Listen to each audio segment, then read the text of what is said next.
Klasické, čokoládové a banánové s ovsenými vločkami. Na tieto 3 druhy lievancov vám dnes ukážem recepty. Začíname klasickými, kde si najskôr vymiešame vajíčko s cukrom. Do zmesi potom prilejeme mlieko a prisypeme sypke suroviny. Múku, kypriaci prášok, cukor a štipku soli.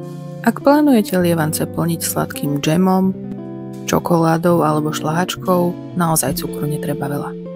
Všetko to nakoniec metlíčkou vymiešate do hladkého cesta. Pokračujeme čokoládovými lievancami. Zmiešame si vajíčko, jogurt a mlieko. Vymiešame metlíčkou a pridáme sypké suroviny. Múku, kakao, ideálne ak sa vám podarí balenie otvoriť tak, aby ste pri jeho používaní za každým nezababrali celú kuchyňu. Kypriaci prášok, cukor a štipku soli. Opäť poriadne vymiešať do hladkého hustejšieho cesta.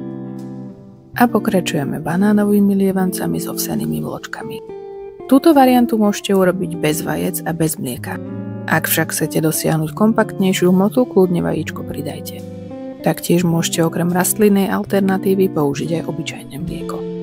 Vidličkou si rozpúčte banán, pridajte do ňoho mlieko, jemné ovsené vločky a škoricu. Poriadne zamiešajte.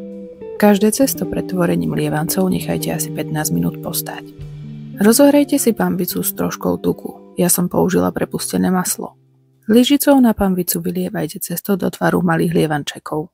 Opekajte na miernom ohni a keď sa na vrchu začnú tvoriť dierky, poobracajte.